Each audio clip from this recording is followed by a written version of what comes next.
जय माता दी। मैं हूँ वामिका और आप सभी का हमारे चैनल आध्यात्मिक सागर में बहुत बहुत स्वागत है। आप सभी का दिन शुभ और मंगलमय हो और माता रानी आपकी सभी मनोकामनाओं को पूर्ण करें। आज आप सुनेंगे देवी भागवत पुराण का अध्याय 6। इससे पहले के अध्याय में आपने जाना था कि किस प्रकार भगवान विष्णु योग निद्रा के अधीन हो गए थे। तब ब्रह्मा जी ने देवी की स्तुति की और भगवान विष्णु को जागृत किया।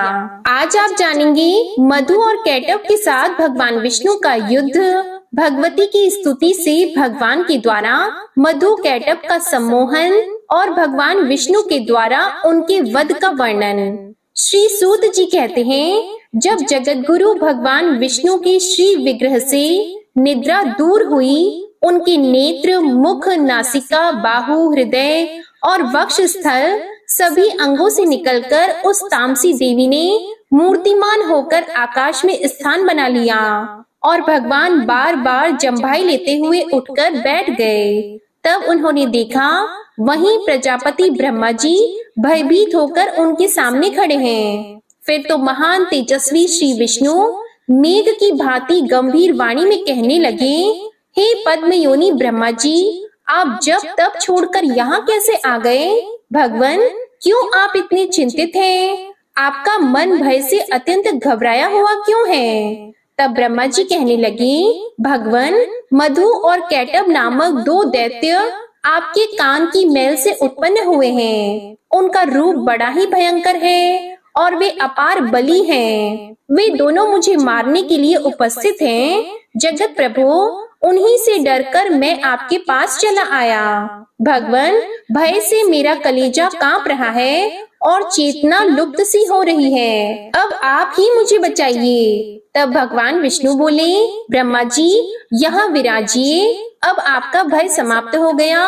वे मूर्ख अपनी आयु खो चुके हैं। अभी युद्ध करने के लिए मेरे पास आएंगे और निश्चय ही मैं उनका वध कर दूंगा। श्री सूत जी कहते हैं, इस प्रकार देवाधिदेव भगवान विष्णु ब्रह्मा जी से कह रहे थे। इतने में ही मतवाले मधु और कैटव दोनों महाबली दानव ब्रह्मा जी को खोजते हुए वहां आ पहुँचे। मुनिवरों, सर्वत्र जल ही जल था। बिना किसी देरी के ही निश्चिंत होकर वे दैत्य खड़े थे। उनके सर्वांग में अहंकार भरा था। वे ब्रह्मा जी से कहने लगे, भागकर इसके पास चला आया, क्या इससे बच सकेगा?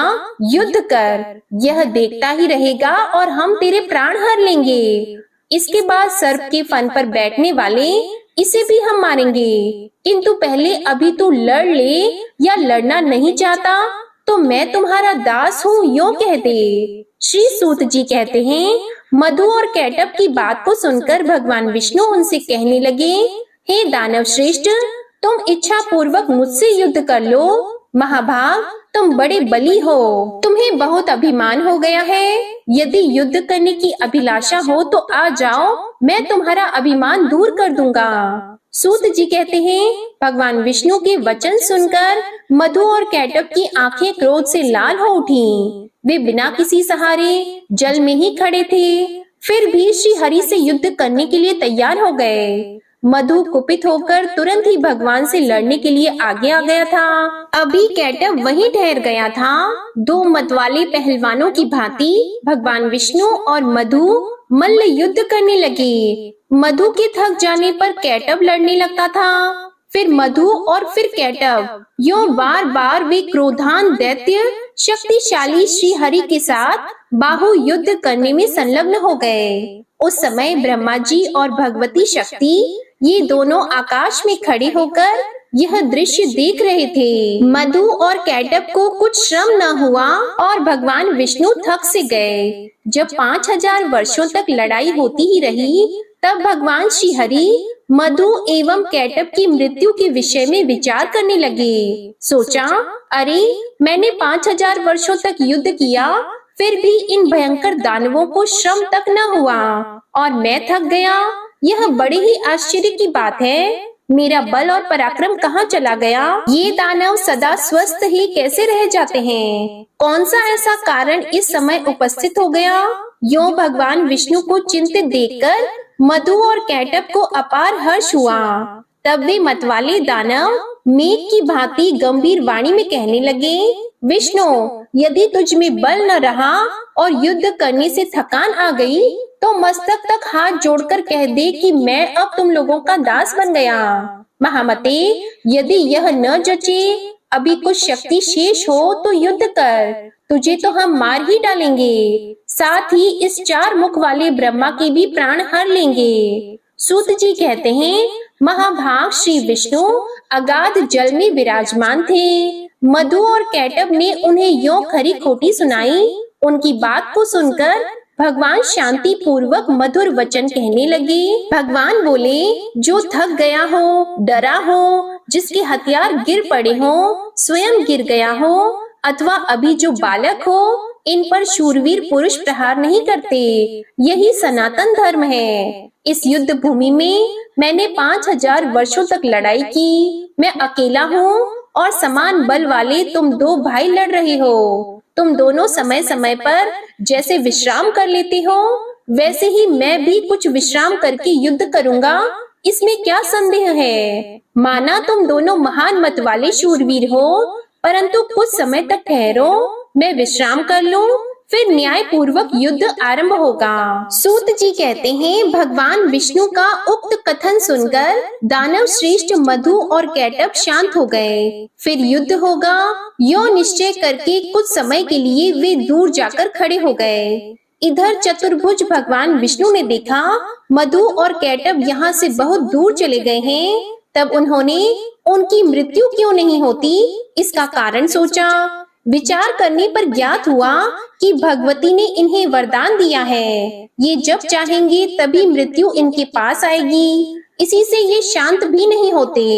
मैंने व्यर्थ में इतनी घोर लड़ाई की, मेरे परिश्रम का कुछ भी फल न मिला। ये कैसे मरेंगे, ये ठीक जाने बिना अब मैं युद्ध करूं भी किस प्रकार करूं। ये दानव वर के प्रभाव से घमंड में चूर हो रहे हैं। सदा मुझे दुख देना इनका स्वभाव ही बन गया है। बिना युद्ध किए ये मरेंगे भी कैसे?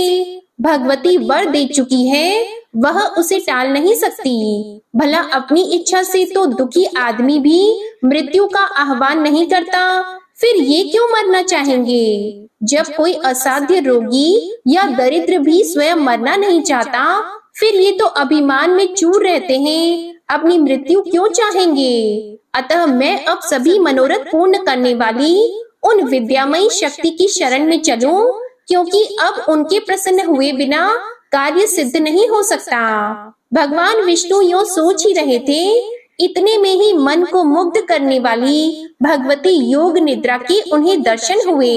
उस समय वे कल्याणमयी देवी आकाश में विराजमान थी। आनंद स्वरूप भगवान श्री हरि को योग का ज्ञान तो था ही, उन्होंने बड़े ही रहस्यपूर्ण शब्दों में मधु और कैटब का संहार होने के लिए भगवती भुवनेश्वरी की स्तुति की। भगवान विष्णु की स्तुति करने पर देवी मुस्कुराकर कहने लगी, विष्णु आप देवताओं के स्वामी हो। हरे, अब पुनः युद्ध करने में तत्पर हो जाओ। अब ये दोनों शूरवीर दानव ठग कर मारे जा सकेंगे। मेरी वक्र दृष्टि से ये अवश्य ही मोह में पड़ जाएंगे।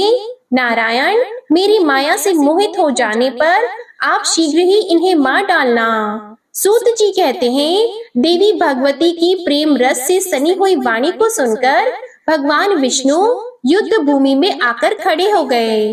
वे महाबली दानव बड़े ही विचारशील थे। युद्ध की इच्छा से वे भी सामने उपस्थित हुए। भगवान विष्णु को सामने देखकर उन्हें बड़ा हर्ष हुआ और वे बोले, 4 भुजा वाले विष्णु, ठहरो ठहरो और युद्ध करो। तुम्हें लड़ने की उत्कट इच्छा तो है ही, हार और जीत में प्रारब्ध प्रबल होता है। यह निश्चय जानकर तुम्हें युद्ध में लग ही जाना चाहिए। बलवान विजयी होता है, किंतु कभी कभी भाग्यवश दुर्बल भी विजय पा जाता है। इसलिए महात्मा पुरुष को चाहिए कि किसी भी परिस्थिति में हर्ष और शोक न करे। मैं सदा से दानवों का शत्रु हूँ। प्राचीन समय में बहुत से दैत्य मुझसे पराजित हुए हैं। यह जानकर हर्ष और इस समय इन मधु और कैटब से मैं हार गया, यह शोक करना तुम्हारे लिए अनुचित है। श्री सूत जी कहते हैं, इस प्रकार कहकर महाबाहु मधु और कैटभ युद्ध के लिए डट गए। उन्हें देखकर भगवान विष्णु ने बड़े विचित्र ढंग से एक घूंसा मारा। बलाभिमानी उन दैत्यों ने भी भगवान पर घूंसों से चोट पहुंचाई। यूं परस्पर घोर युद्ध होने लगा। लड़ते हुए उन अपार बलशाली दानवों को देखकर भगवान श्री हरि ने कातर भाव से देवी भगवती की ओर दृष्टि फेरी। सूत जी कहते हैं, उस समय भगवान करुणा रस से भीग से गए थे। उन्हें देखकर भगवती ने अट्टहास किया। उनकी आंखें लाल हो गई थी। साथ ही उन्होंने कामदेव के बाणों की तुलना करने वाले अपने कटाक्ष भरे नेत्रों से उन दैत्यों को आहत कर दिया। भगवती मुस्कुराती हुई तिरछी नजरों से उनकी ओर ही देख रही थी। उनके उस अवलोकन में प्रेम और मोह भरे थे। फिर तो भगवती की तिरछी चितवन को देखकर दुरात्मा मधु और कैटभ तुरंत मोहित हो गए। मदन शरों से उनका मन व्यथित हो उठा। यह कैसा मनोहर अद्भुत दृश्य सामने आ गया। यूं मानते हुए वे अपनी विस्तृत छटा दिखाने वाली देवी की ओर देखते रह गए। भगवान विष्णु काम साधने में सतर्क तो थे ही। वे देवी के अभिप्राय को देखकर समझ गए कि अब दैत्य मोहित हो चुके हैं। फिर तो हंसकर मेघ की भांति गंभीर वाणी में उन्होंने मधुर शब्दों में कहा, वीर, तुम्हें जो इच्छा हो वर मांग लो। मैं तुम्हारे युद्ध कौशल से अत्यंत प्रसन्न होकर अवश्य वर देने को तैयार हूँ। प्राचीन समय में युद्ध करने वाले बहुतेरे दानव मेरे सामने आए, किंतु मैंने तुम्हारे समान न तो किसी को देखा और न सुना ही है। तुम बड़े ही अनुपम बलवान हो, अतएव मैं तुमसे बहुत प्रसन्न हूँ। अपार बलशाली दानवों, तुम दोनों भाइयों की अभिलाषा मैं अवश्य ही पूर्ण करूंगा। सूत जी कहते हैं, उस समय मधु और कैटभ काम से आतुर थे। उन्हें अपने बल का अभिमान तो था ही। उनकी आंखें कमल के समान थीं। जगत को आह्लादित करने वाली भगवती महामाया सामने विराजमान थी। भगवान विष्णु का वचन सुनकर भी दानवों की आंखें देवी की ओर लगी रहीं। अभिमानी वे भगवान श्री हरि से कहने लगे, विष्णु, हम मांगने नहीं आए हैं, तुम हमें क्या दे सकोगे? देवेश, तुम्हें ही हम देने को तैयार हैं। हम याचक नहीं, हम तो उदार दाता हैं। ऋषिकेश, तुम्हें जिस वर की अभिलाषा हो हमसे प्रार्थना करो। वासुदेव, तुम्हारे इस अद्भुत युद्ध से हम बड़े प्रसन्न हैं। मधु और कैटभ की बात को सुनकर भगवान विष्णु ने कहा, यदि तुम लोग अब मुझ पर प्रसन्न हो और वर देना चाहते हो तो बस दोनों मेरे हाथ से मृत्यु को स्वीकार कर लो। सूत जी कहते हैं, इसके बाद भगवान श्री हरि की बात को सुनकर मधु और कैटभ महान आश्चर्य में पड़ गए। वे हम ठग गए ऐसा मानकर खड़े रहे। उनके मुख पर शोक की घटा घिर आई। सर्वत्र जल भरा था, कहीं भी प्राकृतिक भूमि नहीं दिखती। यह मन में विचार कर वे भगवान से कहने लगे, जनार्दन, आप देवताओं के स्वामी हो, आपने भी पहले वर देने की बात कही है। आप कभी झूठ नहीं बोलते, अतः हमारा भी अभिलषित वर दो। माधव, हमारा वर यही है कि जल शून्य विस्तार वाले स्थान पर हमारा वध करो। हमने आपसे मौत स्वीकार कर ली, किंतु आप भी वचन का पालन करो। तब भगवान ने सुदर्शन चक्र को याद किया। साथ ही वे हंसकर कहने लगे, महाभाग, जल शून्य विस्तृत स्थान पर ही तुम्हें मार रहा हूँ। यूं कहकर देवाधिदेव भगवान विष्णु ने अपनी विशाल जांघें फैलाकर जल पर ही जल रहित स्थान मधु और कैटभ को दिखा दिया। साथ ही कहा, इस स्थान पर जल नहीं है, अब तुम अपना मस्तक दे दो। आज से मैं सत्यवादी रहूंगा और तुम भी। भगवान का ये कथन सुनकर उसकी सत्यता पर वे विचार करते रहे। इसके बाद अपने 4000 कोस वाले विशाल शरीर को उन्होंने स्वयं मृत्यु के मुख में डाल दिया। उस समय भगवान ने अपनी जांघें सटा ली। यह देखकर मधु और कैटभ को बड़ा आश्चर्य हुआ। उन विचित्र जांघों पर मस्तक रखने के लिए भगवान ने दैत्यों से कहा। उन्होंने मस्तक रख दिए और तब भगवान ने उनके मस्तकों को चक्र से काट डाला। इसके बाद मधु और कैटभ के प्राण पखेरु उड़ गए। उस समय सारा समुद्र उन दैत्यों की रक्त और मज्जा से व्याप्त हो गया। हे मुनीश्वरों, तभी से पृथ्वी का नाम मेदिनी पड़ गया, इसलिए मिट्टी खाना निषेध माना जाता है। हे मुनिवरों, आप लोगों ने जो पूछा था वह सारा प्रसंग भली भांति विचार कर मैं कह चुका। अतः विज्ञ पुरुषों को उचित है कि विद्या स्वरूपिणी महामाया की ही सदा आराधना करें। सभी देवता और दानव भी उस परम शक्ति की ही उपासना करते हैं। त्रिलोकी में भगवती से बढ़कर कोई भी देवी देवता नहीं है, यह बात सत्य है। वेद और शास्त्र इसके प्रमाण है। अतः वे चाहे निर्गुण हो अथवा सगुण, उन पराशक्ति की उपासना करनी ही चाहिए। जय माता दी। आज का अध्याय यहीं समाप्त हुआ। इसके आगे के वृतांत में आप सुनेंगे व्यास जी की तपस्या और भगवान शंकर का वरदान, राजा सुद्युमन की इला नामक स्त्री रूप में परिणति, पुरुरवा की उत्पत्ति, सुद्युमन की देवी उपासना तथा भगवती की कृपा से सुद्युमन को परम धाम की प्राप्ति, राजा पुरुरवा को उर्वशी की प्राप्ति और प्रतिज्ञा भंग के कारण उर्वशी का राजा को छोड़कर चले जाना। अब आप सुनिए दुर्गा चालीसा पाठ। नमो नमो दुर्गे सुख करनी, नमो नमो दुर्गे दुख हरनी, निरंकार है ज्योति तुम्हारी, तिहु लोक फैली उजियारी, शशि ललाट मुख महाविशाला, नेत्र लाल भ्रिकुटी विकराला, रूप मातु को अधिक सुहावे, दर्श करत जन अति सुख पावे। तुम संसार शक्ति ले कीना, पालन हेतु अन्न धन दीना, अन्नपूर्णा हुई जगपाला, तुम ही आदि सुंदरी बाला, प्रलय काल सब नाशनहारी, तुम गौरी शिव शंकर प्यारी, शिव योगी तुम्हारे गुण गावे, ब्रह्म विष्णु तुम्हें नित ध्यावे, रूप सरस्वती को तुम धारा,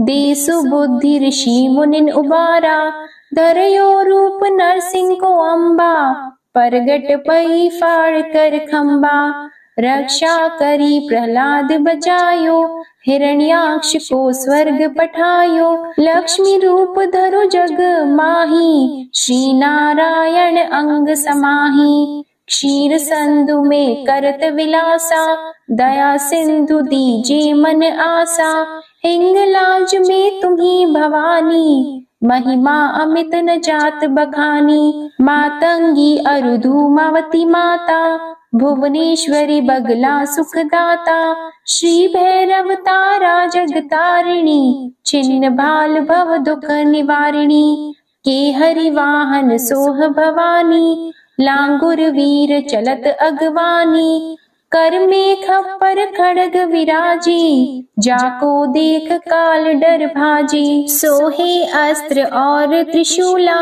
जाते उठत शत्रु ही शूला, नगर कोट में तुम्ही विराजत, तिहु लोक में डंका बाजत, शुंभ निशुंभ दानव तुम मारे, रक्त बीज शंखन सहारे, महिषासुर नृप अति अभिमानी, जेहि अगभार मही अकुलानी, रूप कराल कालिका धारा, सीन सहित तुम तिहि सहारा, परी गाढ़ संतन पर जब जब भई सहाय, मातु तुम तब तब, अमरपुरी अरुबा सवलोका, तब महिमा सब रहे अशोका, ज्वाला में है ज्योति तुम्हारी, तुम्हें सदा पूजे नर नारी, प्रेम भक्ति से जो यश गावे, दुख दारिद्र निकट नहीं आवे, ध्यावे तुम्हें जो नर मन लाई, जन्म मरणता को छुट जाई,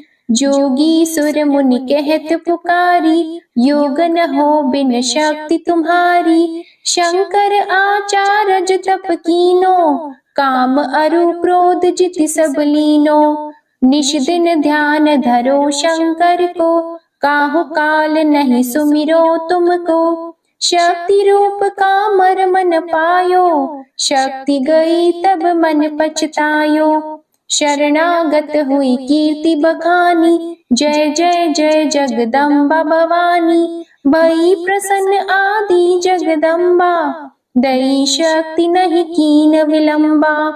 मोको मातु कष्ट अति घेरो, तुम बिन कौन हरे दुख मेरो। आशा तृष्णा निपट सतावे, मोह मदादिक सब बिनशावे। शत्रुनाश कीजे महारानी, सुमिरो एक चित तुम्हें भवानी। करो कृपा हे मातु दयाला, रिद्धि सिद्धि दे करहु निहाला। जब लगी ज्यों दया फल पाऊं, तुम्हरो यश मैं सदा सुनाऊं। दुर्गा चालीसा जो कोई गावे, सब सुख भोग परम पद पावे। देवी दास शरण निज जानी, करहु कृपा जगदम्बा भवानी। श्री दुर्गा चालीसा समाप्त होती है। प्रेम से बोलिए माँ अम्बे की जय। आपको आज की कथा पसंद आए तो वीडियो को लाइक करिएगा, शेयर करिएगा, कमेंट में माता रानी की जय लिखिएगा और चैनल को भी सब्सक्राइब करिएगा। इसी के साथ आज आप हमारे चैनल पर गुरुवार की व्रत कथा और दशा माता व्रत के छठे दिन की कथा भी जरूर सुनिएगा। प्रेम से बोलिए जय माता दी।